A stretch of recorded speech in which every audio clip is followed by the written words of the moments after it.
मारवाड़ी मेडी आप देख रहे हैं। आज है 6 जुलाई 2026 सोमवार का दिन, हिंदू तिथि आषाढ़ माह की षष्ठी। नजर डाल लेते हैं आज की बड़ी खबरों पर। शुरुआत करते हैं देश की बड़ी और आपके लिए बेहद ही काम की खबर के साथ। बड़ी खबर, 4 महीनों के बाद केंद्र सरकार का बड़ा फैसला, LNG सप्लाई पर लगी पाबंदियां हटा दी है। देश में लिक्विफाइड नेचुरल गैस यानी कि LNG की सप्लाई अब सामान्य हो गई है। केंद्र सरकार ने अमेरिका, इजराइल और ईरान युद्ध के दौरान देश में लागू किए गए emergency natural gas supply regulation order के आदेशों को वापस ले लिया है। अब देखिए, LNG का उपयोग इंडस्ट्रीज में ज्यादा होता है। ऐसे में इस फैसले से इंडस्ट्रीज को बड़ी राहत मिलेगी। यह फैसला पश्चिमी एशिया में सीज फायर होने और स्ट्रेट ऑफ हॉर्मुज से लिक्विफाइड नेचुरल गैस के जहाजों की आवाजाही दोबारा सामान्य होने के बाद लिया गया है।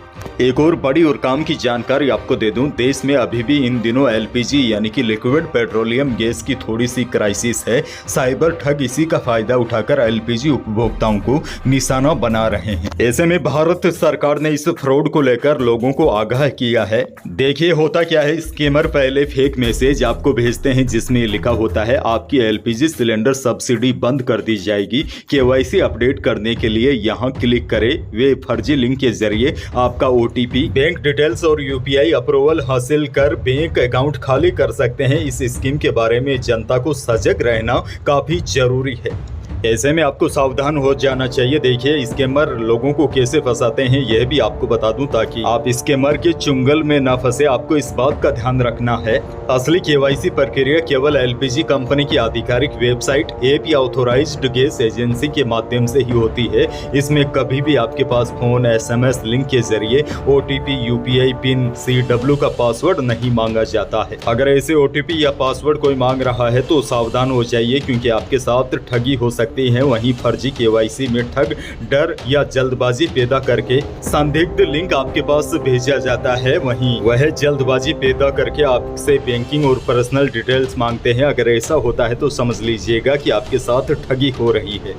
बहरहाल आगे बढ़ जाते हैं राजस्थान से। बहुत बड़ी खबर, प्रदेश में मानसून की सक्रियता के बीच राजस्थान के बांधों में जल स्तर धीरे धीरे बढ़ने लगा है।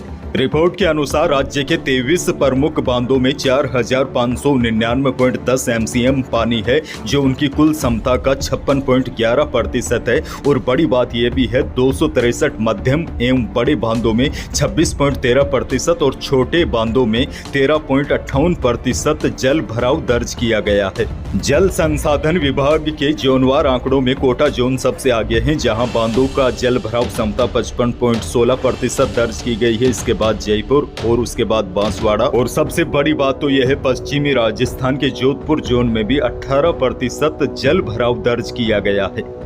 आगे बढ़ेंगे राजस्थान से। एक और बहुत बड़ी खबर, बाड़मेर में रविवार को क्रूड ऑयल की पाइपलाइन लीक हो गई। इससे क्रूड ऑयल किसानों के खेतों में बहने लगा। सूचना पर केरियन वेदांता कंपनी के इंजीनियर और अधिकारी मौके पर पहुंचे।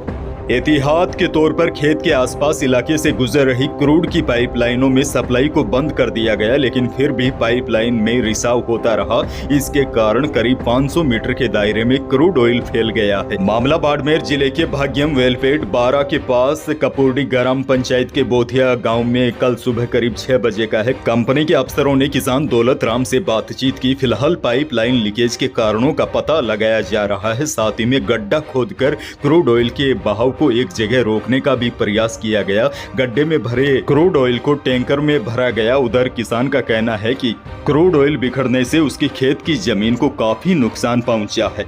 आगे बढ़ जाते हैं। एक और बड़ी खबर, राजस्थान की कानून व्यवस्था पर पूर्व मुख्यमंत्री अशोक गहलोत ने राज्य सरकार पर निशाना साधा। उन्होंने कहा प्रदेश में लॉ एंड ऑर्डर पूरी तरह ध्वस्त हो चुका है। गहलोत बोले, भरतपुर में महज 30 मिनट में ही 2 व्यापारियों पर ताबड़तोड़ गोलियां चलाना साफ दिखाता है कि भाजपा सरकार का इकबाल खत्म हो चुका है। अपराधियों के हौसले इतने बुलंद है कि अपराधियों के बीच कानून का डर शून्य है। जनता की सुरक्षा भगवान भरोसे छोड़ सरकार आंखें कर बैठी है। गहलोत ने सवाल किया, आखिर प्रदेश इस लापरवाही की कितनी बड़ी कीमत चुकाएगा। अच्छा, बड़ी खबर यह भी देखिए, पीएम मोदी के रिफाइनरी शिलान्यास को लेकर कांग्रेस महासचिव सचिन पायलट ने भाजपा पर तंज कसा है। पायलट ने कहा कि हमेशा क्रेडिट लेने और गलत प्रोपेगेंडा में भाजपा का कोई सानी नहीं है।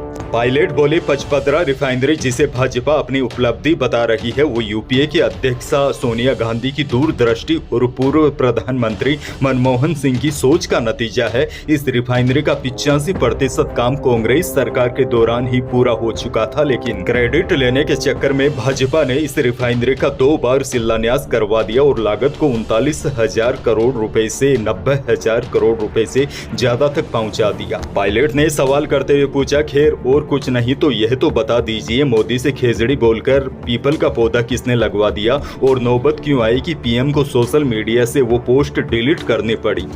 खैर, आगे बढ़ना होगा। एक और बड़ी और काम की जानकारी आपको दे दूं, राजस्थान माध्यमिक शिक्षा बोर्ड की ओर से आयोजित किए जाने वाले 10वीं 12वीं एग्जाम के लिए इस बार 200 रुपए की फीस बढ़ा दी गई है। परीक्षा के लिए फॉर्म आज 6 जुलाई से भरे जाएंगे। 6 जुलाई से 6 अगस्त तक 850 रुपए फीस होगी। बिना लेट फीस 1 माह का समय दिया गया है। बोर्ड के अनुसार लेट फीस के साथ 6 अगस्त से 12 अगस्त तक 1100 रुपए फीस होगी। 2 अतिरिक्त लेट फीस के समय 13 से 18 अगस्त तक 1350 रुपए, दोगुनी फीस के साथ 19 अगस्त से 24 अगस्त तक 1700 रुपए। इससे ज्यादा लेट होने पर 25 अगस्त से 1 सितंबर तक 2350 रुपए फीस लगेगी। अगली बड़ी खबर की ओर बढ़ जाते हैं। 29 जून को अजमेर हाई सिक्योरिटी जेल में डकैत जगन गुर्जर की हत्या किए जाने के बाद गुर्जर समाज में भारी रोष है। जगन गुर्जर के अंतिम संस्कार में करीब 5000 से अधिक लोग शामिल हुए थे, लेकिन विधायक जसवंत सिंह गुर्जर शामिल नहीं हुए, जबकि सभी की निगाहें उन्हीं के ऊपर थी, क्योंकि क्षेत्र के विधायक होने के बावजूद वह गुर्जर समाज से भी आते हैं। सोशल मीडिया पर उनको ट्रोल का भी सामना करना अब पड़ा है। हालांकि इसके बाद बसपा से बाड़ी विधायक जसवंत सिंह गुर्जर ने ट्रोलर्स को जवाब दिया है। सोशल मीडिया पर वीडियो वायरल कर बाहरी लोगों को इस मामले में दखल नहीं देने की नसीहत दी है। दौसा से बड़ी खबर। दौसा जिले में दिल्ली मुंबई एक्सप्रेस वे पर हाल ही में हुए भीषण सड़क हादसे के बाद सड़क सुरक्षा को लेकर सरकार और केंद्रीय स्तर पर सक्रियता बढ़ गई है। अब केंद्रीय सड़क परिवहन एवं राजमार्ग मंत्री नितिन गडकरी खुद एक्सप्रेस वे की हकीकत परखेंगे। बताया जा रहा है जहां 8 लोगों की मौत हुई थी, उस जगह सहित दिल्ली से कोटा तक केंद्रीय मंत्री गडकरी एक्सप्रेस वे का दौरा करेंगे और सड़क सुरक्षा मानकों व खामियों का जायजा लेंगे। वहीं बड़ी खबर यह भी देखिए, प्रदेश में हादसों की संख्या में लगातार इजाफा हो रहा है। श्री गंगानगर से बड़ी खबर है। NH 62 के पास भीषण सड़क हादसे में 3 लोगों की मौत हो गई। 22 LGW के पास भीषण सड़क हादसा हुआ। सेना के वाहन व निजी एम्बुलेंस में टक्कर हो गई। हादसे में एम्बुलेंस सवार 3 लोगों की मौके पर ही मौत हो गई। मौसम को लेकर बहुत बड़ी खबर। राजस्थान में सक्रिय मानसून से कई जिलों में झमाझम बारिश का दौर जारी है। रविवार को कोटा, सवाई माधोपुर, अलवर, झालावाड़, चित्तौड़गढ़, उदयपुर के कई स्थानों पर भारी से अति भारी बारिश हुई। चित्तौड़गढ़ के भदेसर कस्बे में शाम को तेज बारिश से वहां नदी नाले उफान पर है। वहीं दिल्ली में खराब मौसम की वजह से 1 घंटे में 11 फ्लाइटों को जयपुर पहुंचाना पड़ा। बारन जिले के केलवाड़ा हरनाव दास जी थाना क्षेत्र में शनिवार शाम व रविवार को बिजली गिरने से खेत में काम कर रहे 3 किसानों की मौत हो गई। पुलिस ने पोस्टमार्टम के बाद शव परिजनों को सौंप दिए हैं। अब देखिए बड़ी जानकारी यह है। मौसम विभाग के अनुसार राज्य में अगले 4 दिन तक मानसून की बारिश का दौर जारी रहेगा।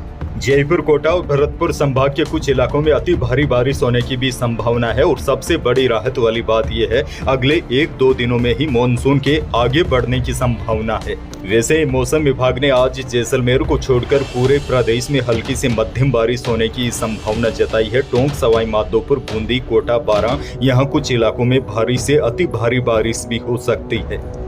अंत में एक और बहुत बड़ी जानकारी आपको दे दूं। अक्सर आपने देखा होगा रेलवे क्रॉसिंग पर फाटक बंद होने के बावजूद भी कुछ लोग जल्दबाजी में अपनी जान जोखिम में डालकर नीचे से बाइक या खुद निकलने की कोशिश करते हैं। यह लापरवाही न सिर्फ उनके लिए जानलेवा होती है, बल्कि भारतीय रेलवे के नियमों के तहत एक गंभीर कानून अपराध भी होता है। अब देखिए बड़ी जानकारी यह है, रेल मंत्रालय और रेलवे सुरक्षा बल ऐसे हुड़दंगियों पर लगाम लगाने के लिए बेहद सख्त है। अगर आप भी बंद फाटक को पार करने की ऐसी भूल करते हैं तो पकड़े जाने पर भारी भरकम जुर्माने के साथ साथ आपको जेल की हवा भी खानी पड़ सकती है।